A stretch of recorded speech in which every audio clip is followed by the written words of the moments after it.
And then that's it. Your timer is up here, and I'll let you know if it's recording. So that's for your presentation for next week.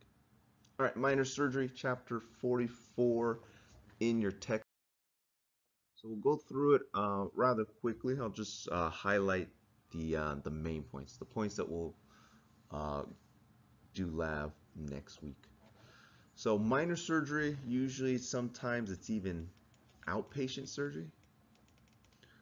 So they're not in a hospital, they're not checked in, they just visit an office, they get some surgery done, and then they usually go home the same day. Sometimes it's even at the doctor's office. So your role, just like anything, prep the room, prep the patient, assist during and then afterwards, educate the patient, clean up, and then restock all the supplies. So we'll do surgical asepsis. Can we have any living organisms in surgical asepsis? We should have none, right? So sanitizing reduces it, disinfecting reduces it. Surgical asepsis, there should be none whatsoever, none living. Administrative duties, so your front office duty, of course, insurance forms, and if it's from outside, an outside office doing the surgery, make sure insurance covers that visit. Informed consent for all surgeries. You can't have implied consent. It has to be informed consent by a sound adult. So it's usually age 18 or older, and they must be competent. Education. So depending on the age of the patient and the procedure, you might want to step through some of the equipment with them or some of the things they might experience.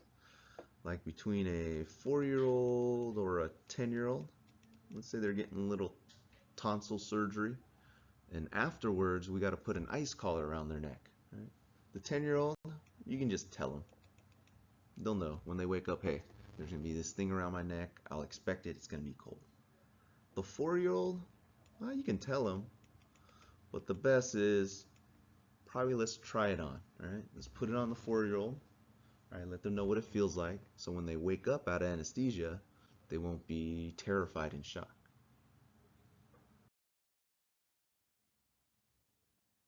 So prep the room based on the procedure. We're just going to do sutures next week. So when you prepare your wrap, your sterilization wrap, just put the equipment in there for suture removal.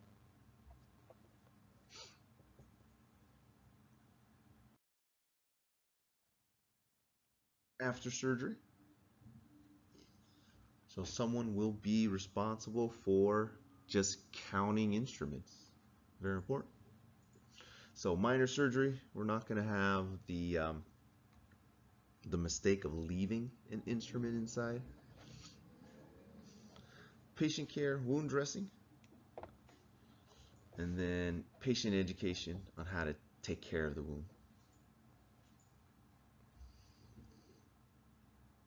The patient will not be under anesthesia. We're not going to use general anesthesia. So they're not going to go under, they're not going to lose consciousness. We're just going to use local. Have you guys heard of conscious sedation? No? So that's usually done at the dental office, where you're still awake, but they give you an anesthesia that kind of makes you really loopy, kind of like laughing gas, right? Nitric oxide. You guys heard of that at the dentist? But they can also do it with medication, right? So it's constant sedation. You're not going to remember anything. You're not going to feel any sensation, but you're not going to be unconscious.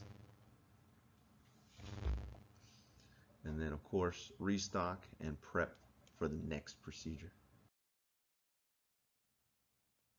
As stated, not using general, no conscious loss. We're going to use just local. So eye surgeries are common. Right? So they can change a cornea in like 10 minutes. They can do LASIK surgery in about 15 minutes. So a lot of eye procedure, nasal procedures as well. It's real quick in and out. Small growths, warts, skin tags, and of course, if we have to do a biopsy, that's like a minor surgery. Might be invasive. We're doing some cutting. Anything that requires an incision has to be done by the physician. However, to close an incision, right, some doctors, if they trust you, they'll allow you to close incisions. They might even allow you to do stitches. Have you guys ever tried it? Throw stitches, throw knots? Okay. So I'll leave some cuts on our specimen next week. That way if you want to try, you guys can try throwing some knots. IND, incision and drainage. So anytime you have scar tissue, there's a capsule. And then all the scar tissue, dead blood cell, everything else is inside. So if you need to remove the contents, right, you can make a cut, remove all the contents, but you also have to remove that protective covering. So you got to scrape it out sometimes, and sometimes you can just remove it one whole piece. Have you guys heard of Dr. Pimple Popper, or the Pimple Popper doctor lady? No? So she's a dermatologist, and all her videos is of her removing acne or these pus-filled sacs. Right? So if you guys have a chance, take a look at it. She has like 3, 4, 5 million subscribers on YouTube. Pretty crazy. Needle biopsy. We'll use a large needle and we'll remove some tissue, but the live tissue starts to die, so we need to preserve it. Formalin is 10% formaldehyde, so it is toxic. So just be careful, don't breathe in the fumes. Mole removal. So if they change size, shape, and color, that might be an indication of melanoma. So melanoma is not the most common, right? Basal cell carcinoma is, and then squamous cell. However, malignant melanoma is deadly. So do your mole check, freckle check on a monthly basis, and if you need to, start taking photos to document. Wound care. Laceration versus a surgical incision. So a surgical incision is usually nice clean lines, nice clean cuts, whereas a laceration, something you get during maybe an injury from an accident, is usually jagged edges, right? Really rough. Clean with soap and water, irrigate. So we have two types of solutions. We have injectable and we also have irrigation. So they're both sterile. Injection grade is designed to be infused inside the body into a blood vessel. Stuff for irrigation, sterile, but it's for outside, usually cleaning or bathing part of the body. So there's sterile water for injection or irrigation, and then there's also a salt solution, normal saline, which is 0.9%. If you use water on cells, living cells, it'll damage them.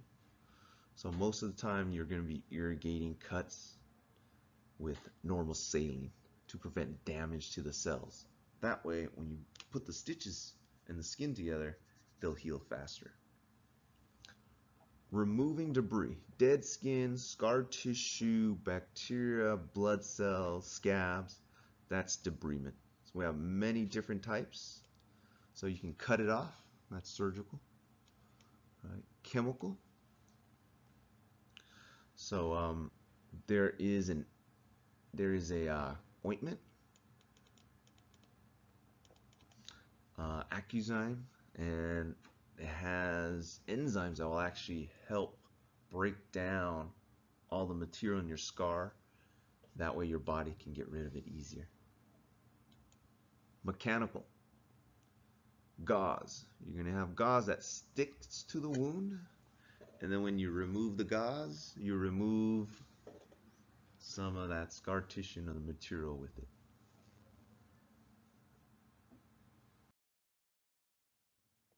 Three phases of wound healing. So the first one is your immune response. So anytime you bump a part of your body, first thing that happens is inflammation. So there's going to be a rush of blood and fluid.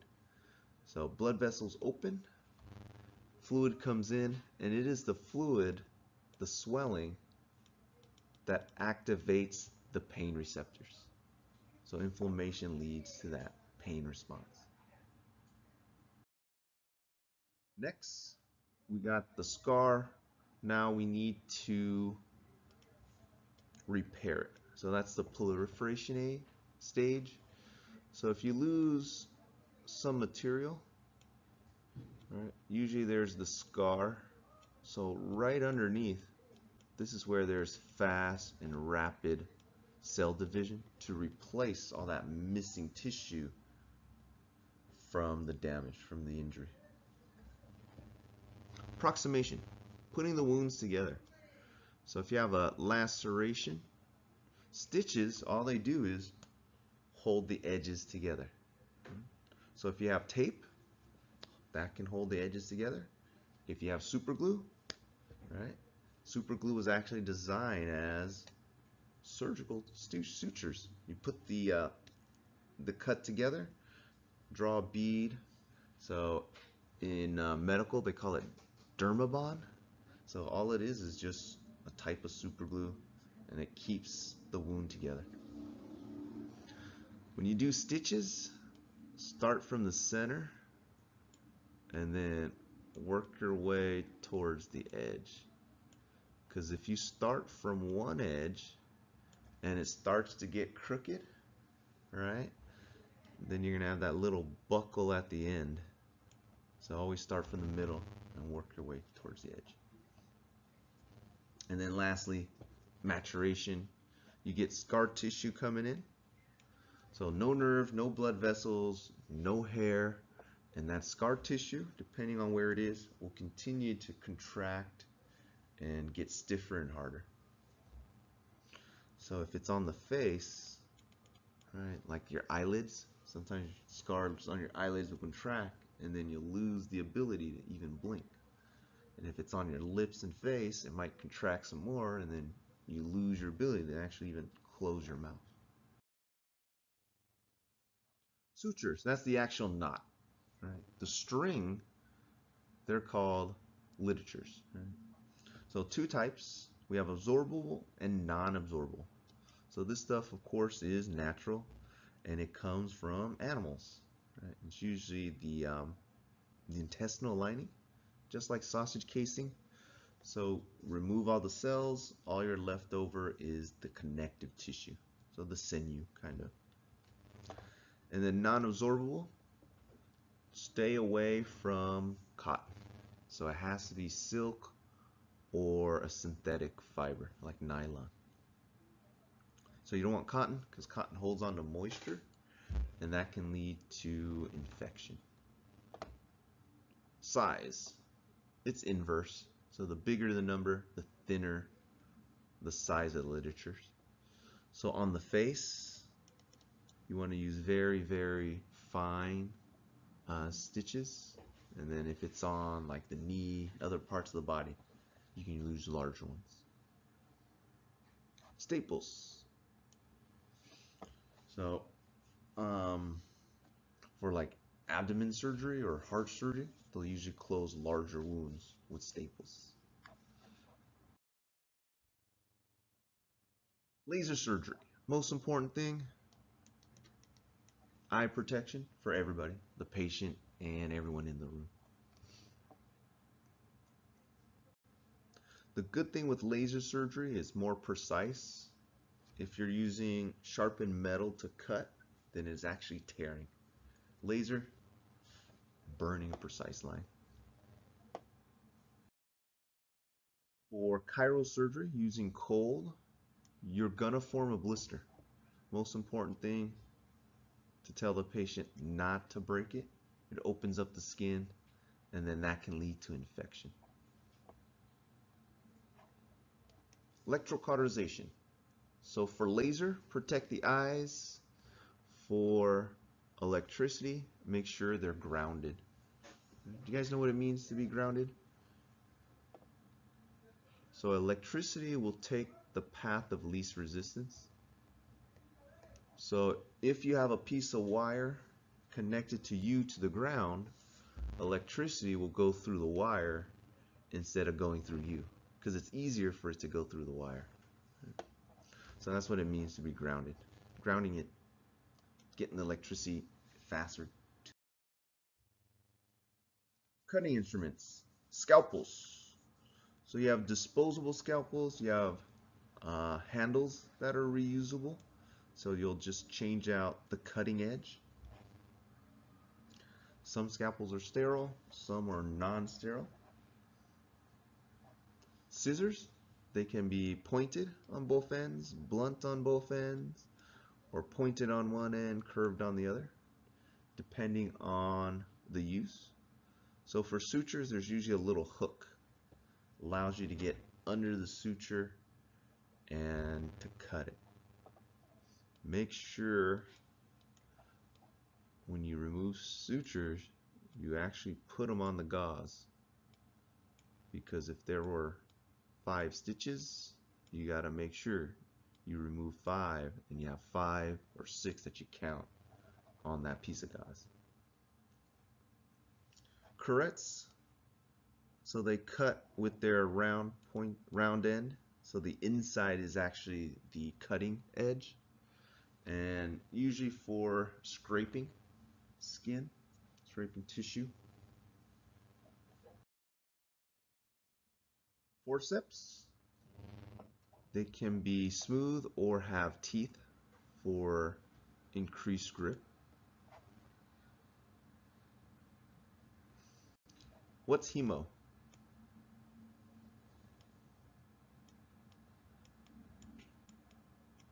Blood.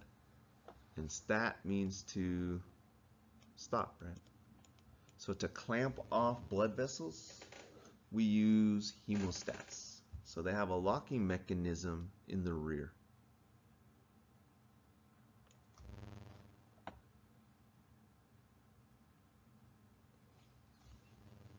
Towel clamps, so they're longer teeth in order to penetrate thicker layers of towels.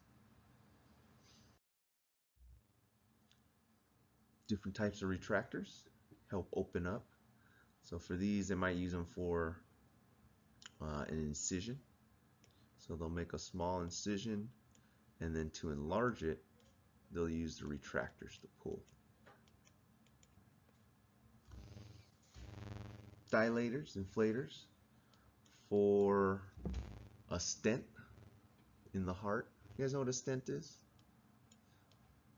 So if your coronary arteries are closing off, what we can do is we can put a little metal mesh that opens up the blood vessel.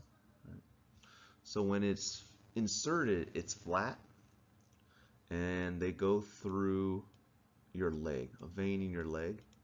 So it's collapsed and narrow, and they'll fish it all the way from your leg up to the blood vessel in your heart, the coronary artery in your heart.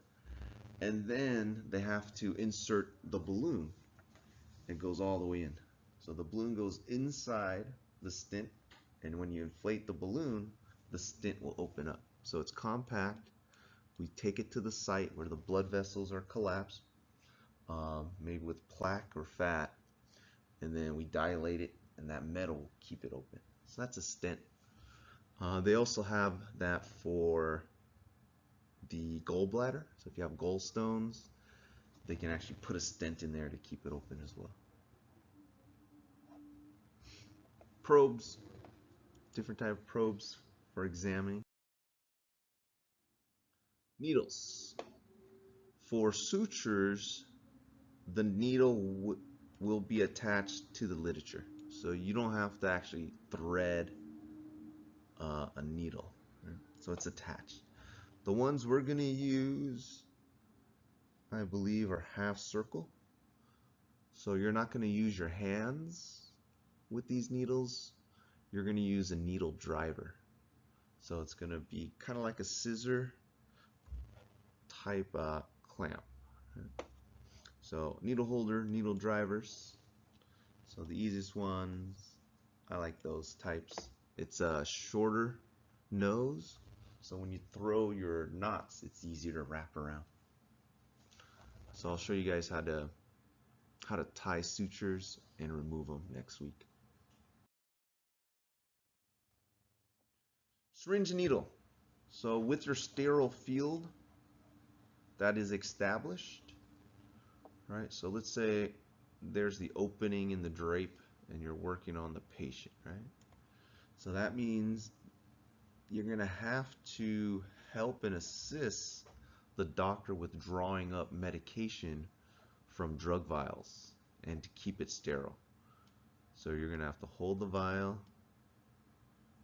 while the doctor removes content. We'll make our suture removal tray pack in lab today for use next week. So for us, all we need are forceps, scissors, and some gauze. Don't forget your indicator within.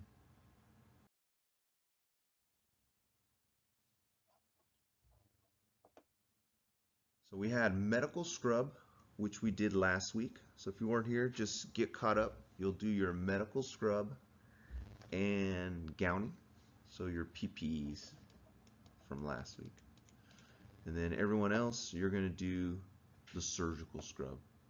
So it's going to take 10 to 15 minutes just to wash your hands. So if you guys need to, you guys can use the other lab, 2 more sinks in the other lab to move it along.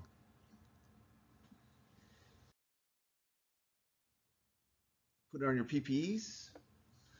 So if you're not assisting in the actual surgery, then you just do a medical scrub. But if you're actually handling the instruments, handing them to the physician, you're touching the instrument, you have to then do a sterile scrub. So it depends on your level of assisting.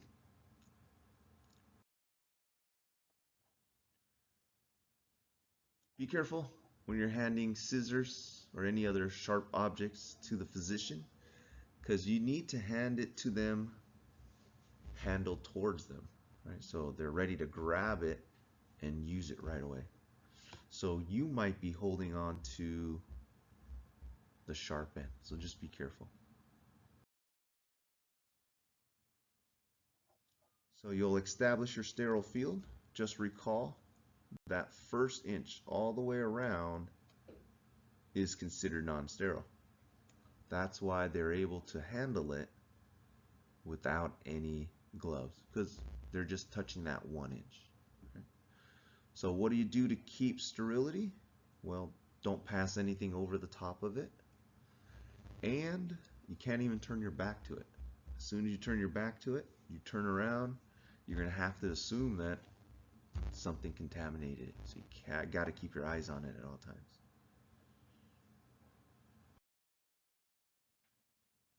Adding items to your sterile field.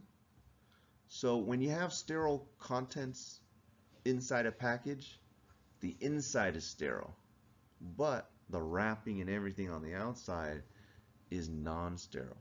So notice the way they handle the packaging. They're just touching the non-sterile portions, and everything that's sterile, they're allowing it to just fall onto the sterile field, maintaining sterility. Same thing with pouring solutions, right? Inside the bottle is sterile, but the bottle itself and the outside is not. So you're going to have to just pour at that edge to keep your sterile field sterile. So we'll watch the video for surgical scrub. Just remember, we're going to use the 4 planes method. Every digit will have 4 planes. So you got this front side, back side, and each lateral side. For us, every stroke is one up and down motion. Don't worry about sterile gloves for today. The most important thing for us is the sterile scrub. Of course, in surgery, you'll have a helper. They'll lay out the gloves for you. They'll put on the gown for you as well.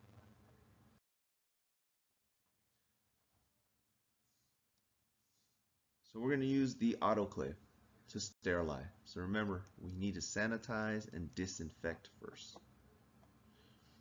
So our equipment here is already up front right here in the trays, in the stainless steel trays. They're already sanitized and disinfected. So all we have to do is the sterilization part. So anything that comes into contact with things that are sterile parts in the body will need sterilization.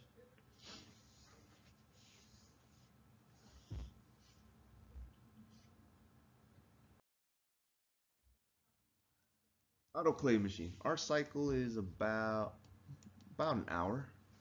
Most important thing is to heat it up first, get it up to temperature. So 2 things that does the sterilization. It's heat and moisture. Right. So what does water boil at? What temperature?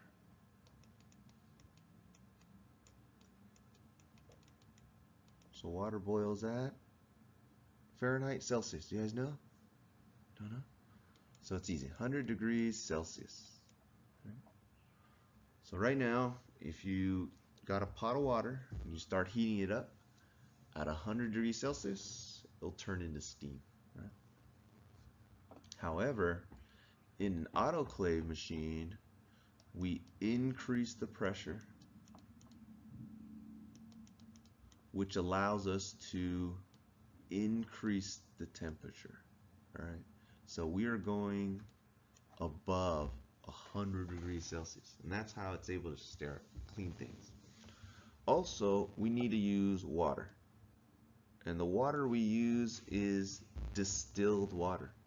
We want to make sure that there's no minerals, no salts, no metals. It's just water. So we got to use distilled water. If you use anything else, it will damage the autoclave machine. So that moisture needs to get into contact with everything. So at above 100 degrees steam, if you touch bacteria, it's going to kill it, right? So we have to make sure the instruments aren't touching each other. You have a layer of gauze in between all the metal.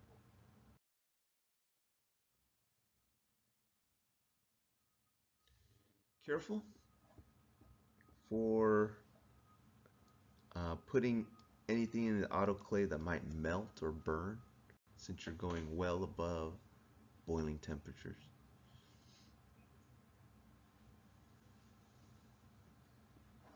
Some things you can just put in the autoclave machine without wrapping. Other things you're going to need the wrap because you want to keep it sterile afterwards.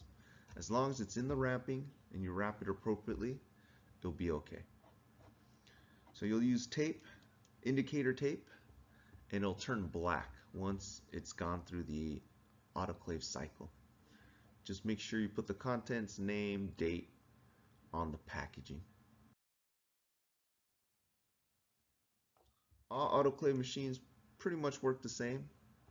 Just turn on the preheat and then you get to select, unwrap, wrap, and then you got another cycle.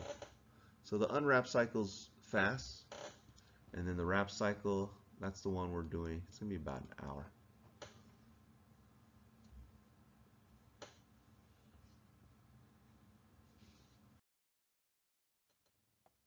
Just check the fluid levels before you begin, and then do your weekly maintenance.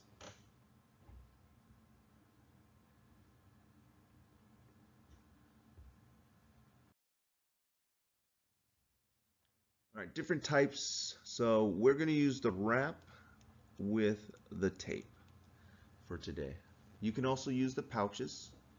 With the pouches, you'll need to use a chemical indicator strip. Just remember to put one inside before you seal the pouch. You can also use this for the wraps as well. So we got a box of those and plenty of tape. So either or for us on the inside.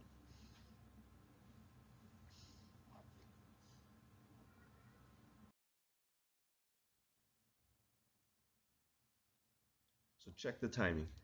Make sure you don't end it too soon, and you select the correct cycle, whether it's wrapped or unwrapped.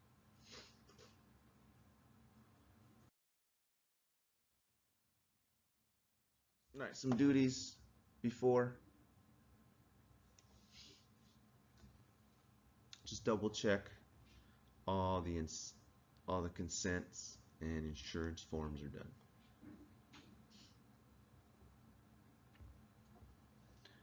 Ease fears.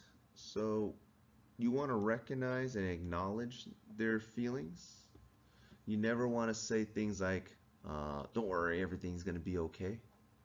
Right? You just want to acknowledge their feelings. So prep the room. You'll be in there before. Just set up the correct trays and packs. Cleaning the area. So with the iodine or alcohol, you're going to clean in a circular motion, and you're always moving outwards. So what you're doing is you're pushing any dirt away from the surgical site. And you want to go beyond the surgical site, at least 2 inches beyond. Some procedures, you'll remove hair. Other procedures, they don't want you to do any shaving, because that might cause cuts that leads to infection. So depending on the area of the body, they'll remove the hair.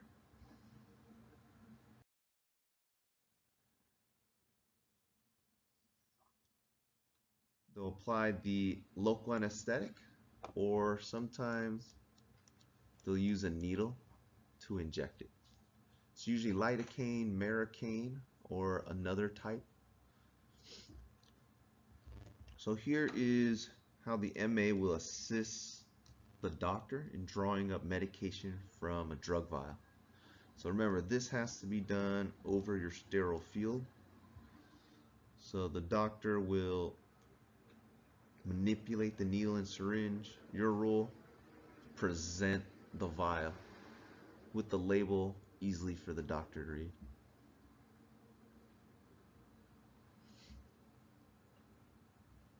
Epinephrine. Have you guys heard of adrenaline? Epinephrine. So it's similar. So what that causes is the flight or flight response. So in the flight or flight response, your blood pressure goes up. So your blood pressure goes up by constricting. But if you have a cut, we don't want you to bleed, so we can give you lidocaine with epinephrine. Right? It'll numb the area, and it'll also stop the bleeding as well. So for some combat sports like boxing, I think they used to allow them to use epinephrine to close off the blood vessels from a cut. If your dentists miss and injected the lidocaine into your vein and it contains epinephrine, right, it's going to cause the patient to freak out because you just stimulated their flight or fight response as if a dangerous animal just jumped into the room. So if they didn't inject it correctly, put it in a blood vessel, then it's going to cause you to freak.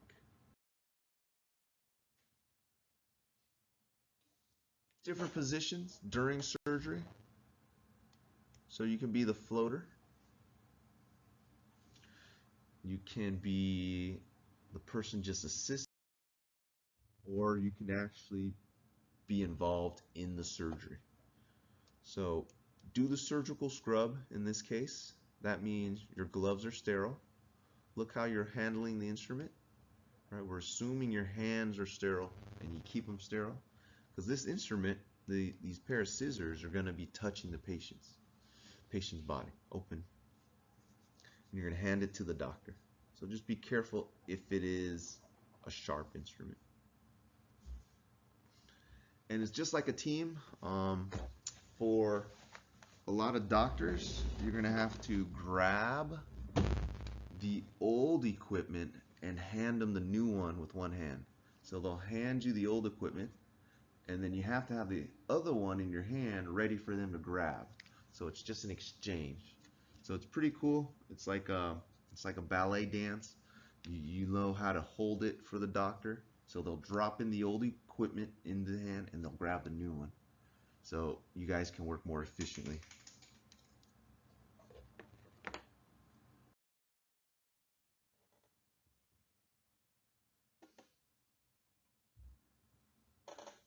So afterwards, just monitor the patient. No general anesthesia. So what we're looking for is maybe an allergic reaction. So if their breathing's labored, they might be entering anaphylaxis.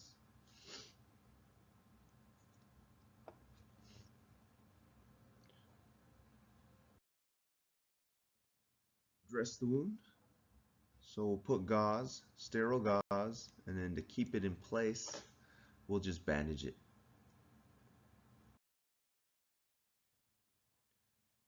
Educate the patient. So some wounds you want to cover, some wounds you want to let them dry as much as possible. Some gauze you got to change every day. Other gauze you might want to change it every week. Now for you guys, if you guys are changing wounds, and let's say they packed it with 3 packages of gauze, right? And if you need to change that wound, you got to make sure that you document, I remove 3 packages of gauze and replaced it with 3.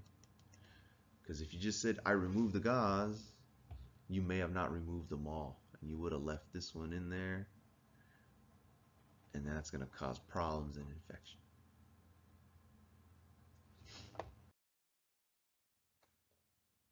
Clean up the room, restock the area as needed, getting it ready for the next procedure.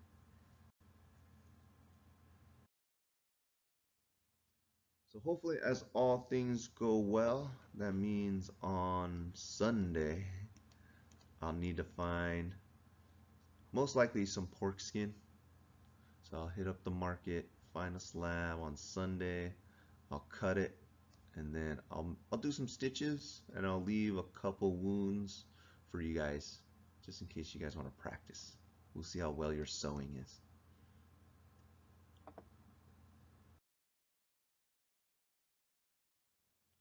All right, not too bad. We'll take a break.